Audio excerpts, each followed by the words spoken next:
steps should investors take to protect their portfolios against global risk, given the latest developments that we've seen from North Korea? Christopher Toomey, Executive Director at Morgan Stanley Private Wealth Management, joining us now.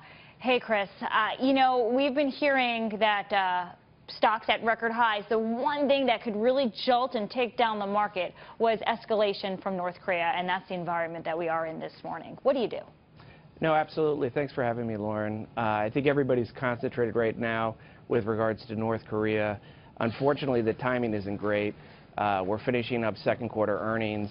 There isn't a lot of financial data between now and Labor Day, and typically August and September are typically some of the worst months for the equity markets.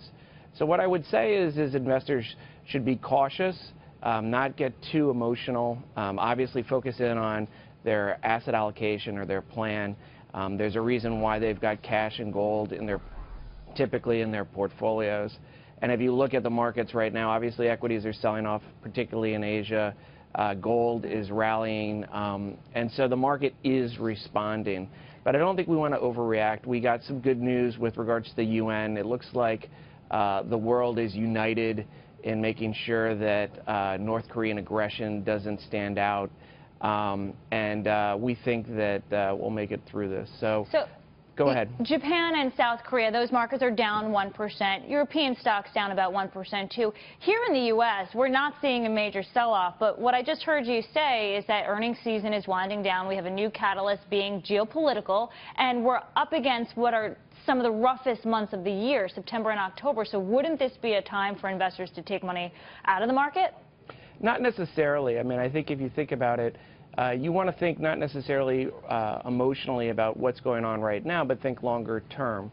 And that's why you want to be diversified. You want to have cash, you want to have fixed income, and you want to have equities. What I would say, though, is it does make sense to be cautious.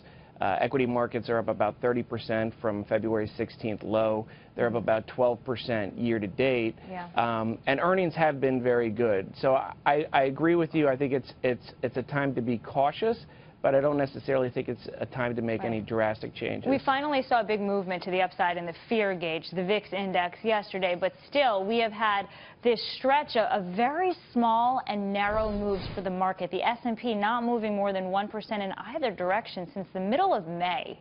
How do you play into an environment like that, and what does that say to you? I mean, I think it really says something about the normalization of the markets. We've moved away from this monetary policy that was affecting the markets, and we're starting to see more of a normalization. Economic policy is becoming a lot more stable, and I think the markets are responding to that. In addition, you know, we're entering, you know, pretty quiet period for the markets, so I don't think people are doing anything drastic and making any big moves. So I think that'll continue, but I think in the intermediate term, I think this volatility is going to change. I think it's going to pick up. Right. And I think investors need to be prepared for it. Yeah, and volatility not always a bad thing for the stock market. Of course, the Federal Reserve, watching all of this, a lot of investors are saying, hey, the next rate hike comes in December. We'll see. Christopher, thank you for your time this morning. We appreciate it. Thanks for having me.